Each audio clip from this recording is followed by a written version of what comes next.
The main place we hear about Old Town and the High Towers in the recent histories is during the early days of House Targaryen. Aegon the Conqueror, of course, was actually crowned at Old Town, and this was such a significant cultural event that this date was used to mark the beginning of his reign. Maegor the Cruel, the third king of Westeros, his first wife was a Hightower, Cerys Hightower, and that was in fact the first Hightower to marry into the Targaryen royal family. That didn't stop Maegor and Visenya from threatening to burn down the Citadel and the rest of Old Town when they warred against the faith, though. Visenya spoke of making the Starry Sept a new Harrenhal, to be specific, which I think means burning it. That never happened, of course, thanks to the hasty election of a new High Septon who was more favorable to Targaryen marriage practices, shall we say. What's known as Targaryen supremacy doctrine. And Maegor then held court in Old Town for half a year. I'm not sure if that's foreshadowing for some other kind of mad and cruel king holding court in Old Town, but we'll have to see.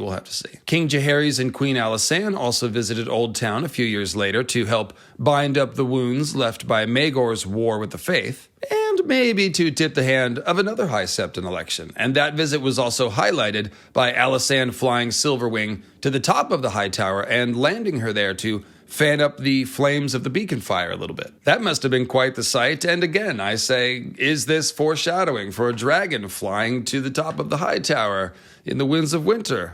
Maybe. Now, long before the High Towers and the other political forces of Old Town played a key role in reconciling Westeros to the rule of the conquering Targaryens. They did the same with the conquering Andals. Instead of fighting the Andals, Lord Dorian Hightower had a portrait painted. No, not that Dorian. He married an Andal princess, and his grandson Daemon converted to the faith of the Seven, and thus Old Town was spared the carnage that we see between the Andals and the First Men elsewhere in Westeros. Dating the Andal invasion precisely is a whole other can of worms, of course. It seems to have happened somewhere between 2,000 and 4,000 years ago. But the main thing I want to point out is that all of this Andal culture in Old Town is a later addition and actually has nothing to do with the origins of the city, the Citadel, or the High Tower itself, all of which predate the Andal conquest by thousands of years. When we speak of the founding of Old Town, the High Tower, and the Citadel, we must travel back much further in time, to before the Andals brought writing and thus semi-stable record-keeping to Westeros, and thus back to the era of mythical history that is centered around the Long Night and legendary figures like Garth the Green, Lan the Clever, and Bran the Builder.